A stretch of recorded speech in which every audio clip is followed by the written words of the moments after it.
There are more and more Hall effect or HE keyboards coming to the market these days. Some focus more on the gaming use case for Hall effect switches and high polling rates, while others lean a little bit more into the classic mechanical keyboard segment with the addition of Hall effect benefits. One such keyboard is the CIDOO C75, which offers some great switch performance customization in an exploded 75% layout with an all-metal case for $139.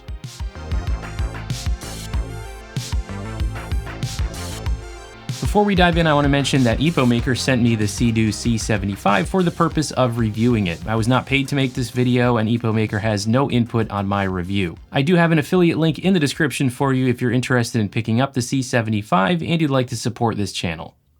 For anyone not familiar with Hall effect keyboards, they use a different type of switch that uses magnetic fields to detect your inputs. They also usually have high polling rates and some degree of customizability for things like the actuation point of the switches, basically how far you have to press the switch before it triggers an input. So let's get into the details of the C75 here. First, we'll cover the features and specs, and then we'll talk about pros and cons based on my week of testing it out. The CIDOO C75 is a 75% keyboard with 81 keys, an encoder knob, and an ANSI layout. There is not currently an ISO layout available. The construction is 6063 aluminum with an anodized finish. The color options are black and silver. The dimensions are 328 by 141 millimeters with a front height of 22 millimeters and a rear height of 36 millimeters. The weight is 1.95 kilograms or 4.2 pounds. Connectivity is USB-C wired only with a polling rate of up to 8,000 Hz or 8 kHz. The polling rate can be adjusted from 1,000 Hz to 8,000 Hz in the driver software.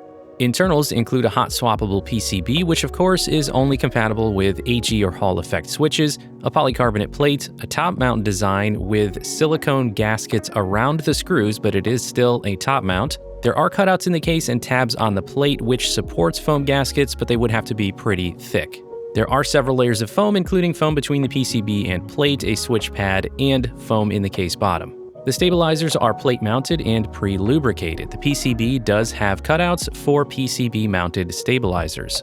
The switches are Gateron KS20U Hall effect linear switches with a palm stem and PC housing. The total travel of the switches is 4.1 millimeters, and the actuation point can be set anywhere from 0.1 millimeters to 4 millimeters. The reset point can also be set manually in the driver software. The keycaps are die-sub PBT in a cherry profile, and they are not shine-through. Backlighting is full south-facing RGB, and the modes can be controlled in the driver software, including assigning specific colors to individual keys.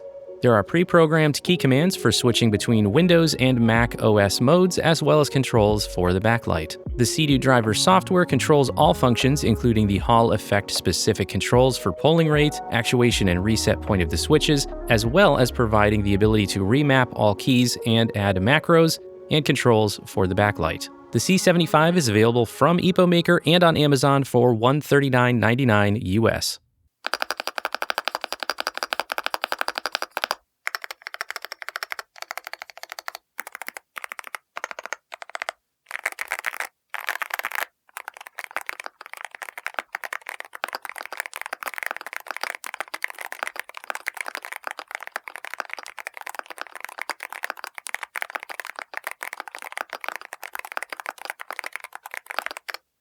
All right, now let's talk about some pros and cons for the C75. First up, the build quality of the case is very nice, especially for this price point. Whether you like the design and the accents on it is of course subjective, but the metal quality and the machining is very nice. And it's got a very heavy feel, and it feels like a high quality mechanical keyboard. When it comes to the sound and the feel, normally I mention those things in the neutral category because they are very subjective, but I do want to say something about them in the pros. And that is that the C75 successfully combines a mechanical keyboard sound and feel experience with the performance of Hall effect switches. The switches themselves aren't actually my favorite Hall effect switches, more on that in just a moment. But overall, if you take this out of the box and just use it without diving into the Hall effect features at all, or the customization, it sounds and feels like a quality mechanical keyboard without any negative sounds or rattles, and it just overall performs the way you would expect a quality mechanical keyboard. There are definitely some Hall effect keyboards out there that lean much more into the gaming performance as the selling point, and they tend to have a plasticky build, kind of a hollow sound, and just overall they don't feel as nice. So the C75 was successful in bringing together the build quality with the Hall effect performance. Now we will get back to the feel, the typing feel in the neutral section because there is something interesting going on here. But for now, just know that overall I count the combined package of sound and feel as a pro. Now, with regard to that Hall effect performance, that is another pro, of course. You get a maximum of 8K polling rate here, 8 kilohertz polling rate, and you can adjust it in the CIDOO driver software from 1000 hertz to 8000 hertz. But what's actually much more impressive, especially if you haven't used a Hall effect keyboard before, is that you can customize several aspects of how the keyboard registers your inputs. I'm going to comment separately in the cons section about a couple aspects of that driver software itself, but just the fact that you can edit the actuation point for less travel or more travel, you can change the reset point, and even configure individual keys to act differently depending on how long and short presses work. All of that, that's pretty awesome. You can really set it up to your advantage, whether it's for gaming use or just for general productivity. With the actuation point adjustments, you can turn down the actuation point to as little as 0.1 millimeters, so it's an immediate input as soon as you touch a switch. Or you could set it all the way down to 4 millimeters, so you really have to bottom out the key to register an input. Now for typing accuracy, I like to keep it right around 2 millimeters, which is how it comes by default. But for gaming, I could definitely see moving it up to a little bit of a shorter actuation point. Moving the reset point also means you can make sure repeated entries register correctly. Now another pro is that in addition to the Hall effect settings that you can customize, you have general remapping, macro creation, and your backlight controls also in the same software. Now I generally prefer QMK firmware for mechanical keyboards because it brings consistency to the remapping experience, but when a keyboard does have proprietary software, I like it when everything is centralized to one app and you can just do everything in one place. So that is nice to have. I will say it's always a little disconcerting when you download a program from a company you're not familiar with and your computer's antivirus software repeatedly tells you not to install it because it's from an unknown source, but I didn't have any issues with the software after installing it. And the last pro is actually still about the customization. It's that all of the settings you change are retained in the keyboard. Now, you might expect that if you're coming from customizable mechanical keyboards, but when it comes to things like changing the actuation point and the reset point and all of that's also retained in the keyboard. You do have to hit like a download button to send your settings to the keyboard. It's not like a live edit like it is with VIA, but once you send it to the keyboard, it transfers over to any device that you connect it to, so that is good to have. Now we're going to talk about a few things that fall in the neutral space. This is where we cover things that either could be pros or cons depending on your point of view, or maybe they're just kind of a wash. They don't really negatively or positively affect the overall experience. So let's start off this category with the feel, the typing feel.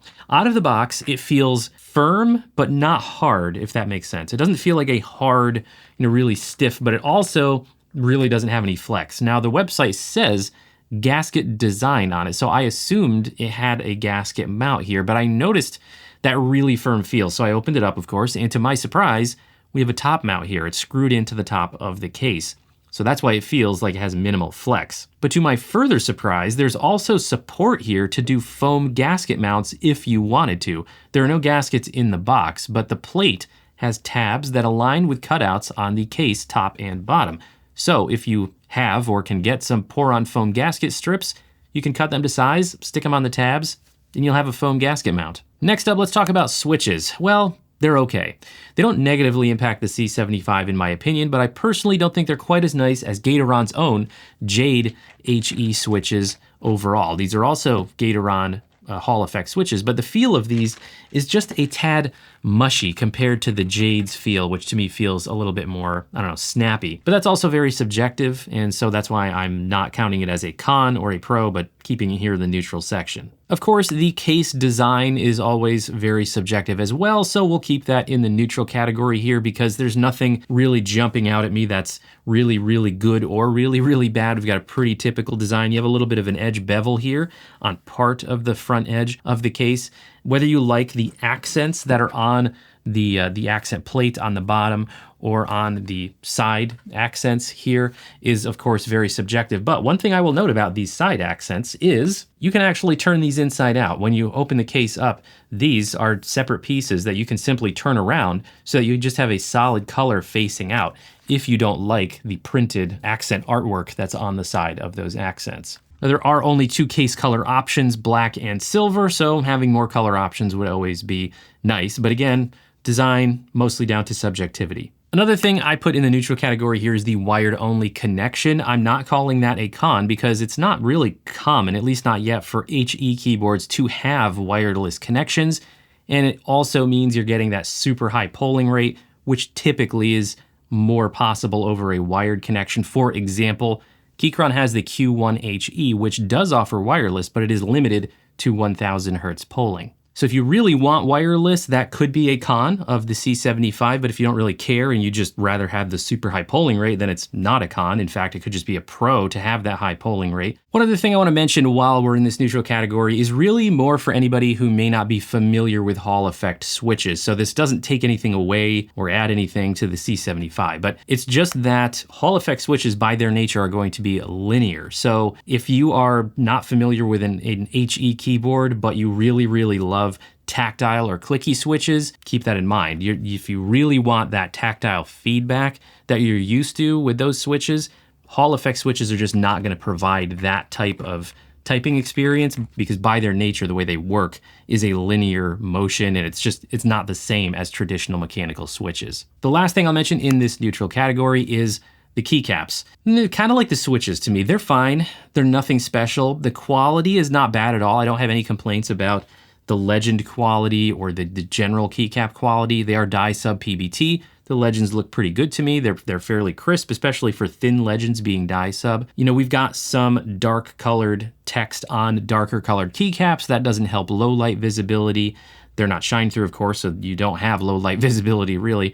And just overall, I don't really think necessarily they were the best choice for this keyboard. So I personally would swap them out. However, you may like them and you may be totally fine with them. And like I said, quality-wise, I don't have any major complaints, so that's why I'm leaving them in this neutral category. All right, now let's talk about a couple of cons for the C75. I don't know that anything here is going to be a deal breaker, but it might be depending on your situation when it comes to the software. So let's talk about that customization software. While I like that the customization features are all centralized in one app, and I like how many different options you have for customizing the C75, there are two issues that I have. One is that the UI of the app can be a little confusing. I just think it could be a little more well thought out. There are multiple tabs that the way to navigate is just through symbols. So I just think it could be a little bit more intuitive. Now that may or may not matter to you, but one thing that is a little bit more black and white is that the app is not available for Mac OS. It is only available on Windows. So that is